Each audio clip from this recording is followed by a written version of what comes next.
एक बार की बात है, गौतम बुद्ध अपने भिक्षु के साथ भिक्षाटन के लिए किसी गांव की तरफ जा रहे थे। तभी अचानक बुद्ध के पैरों में कांटा लग गया। कांटा इतना तीक्ष्ण था कि चुभते ही रक्त की धार निकलने लगी। बुद्ध के भिक्षु ने रक्त को रोकने के लिए एक कपड़ा फाड़कर बुद्ध के पैर पर बांध दिया। इस घटना को कुछ लोग देख रहे थे जो कि बुद्ध से ईर्ष्या करते थे। उन्होंने बुद्ध से कहा कि हम तो तुम्हें परम ज्ञानी समझते थे, लेकिन दर्द को तुम सहन नहीं कर सकते हो।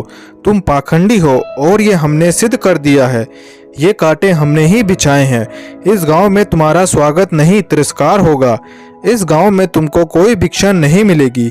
बुद्ध ने उन लोगों से अनुरोध किया कि कृपा करके मुझे गांव से भिक्षा लेने दो।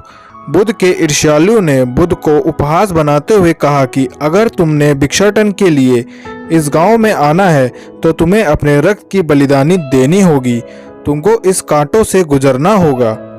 भगवान बुद्ध ने उनकी चुनौती को स्वीकार कर लिया और कांटों के रास्ते पर चलने के लिए अपने कदम बढ़ाने लगे। बुद्ध मुस्कुराते हुए कांटों पर चलने लगे। बुद्ध के साहस को देखकर गांव वाले चकित रह गए। कुछ लोगों की आंखें फटी की फटी रह गई। गांव वाले सोचने लगे कि बुद्ध भिक्षा के लिए दूसरे गांव भी जा सकते हैं, तो फिर कांटों पर चलकर क्या साबित करना चाहते हैं। गांव वाले बुद्ध के संदेश को इतनी जल्दी नहीं समझ पाए।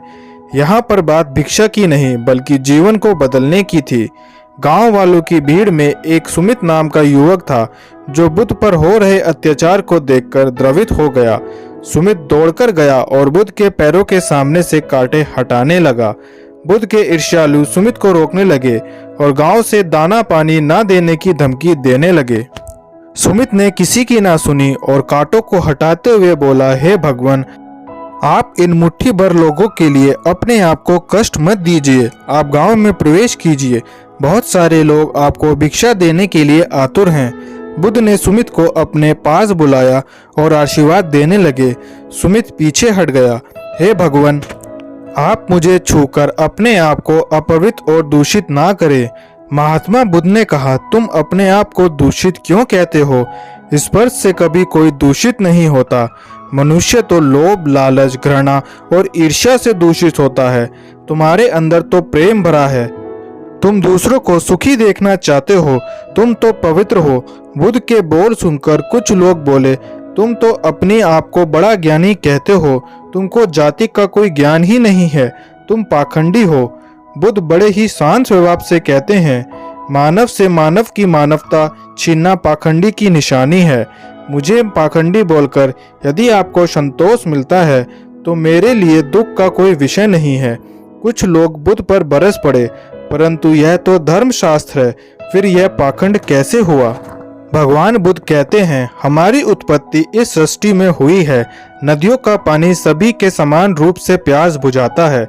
खुले जंगलों की हवा भी भेदभाव नहीं करती। खुला आसमान हमारे पिता के समान हमारी परवरिश करता है। सृष्टिकर्ता ने भी कोई भेदभाव नहीं किया। फिर हम इंसान कौन होते हैं भेदभाव करने वाले? मानव मानव में भेद करके अपने संबंधों को बिगाड़ता है।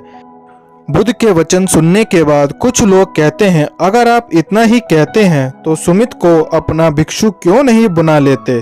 बुद्ध ने कहा कि अच्छा सुझाव है। अगर सुमित तुम चाहते हो तो तुम मेरा भिक्षु बन सकते हो। बुद्ध के आमंत्रण पर सुमित पहला नीच जाति का बुद्ध भिक्षुक बनता है। इस पूरे विवरण में केवल सुमित का जीवन बदला, से सभी लोगों का जीवन रूपांतरित हुआ। दोस्तों, अगर आपको हमारी ये कहानी पसंद आई तो वीडियो को लाइक करें और चैनल को सब्सक्राइब करें।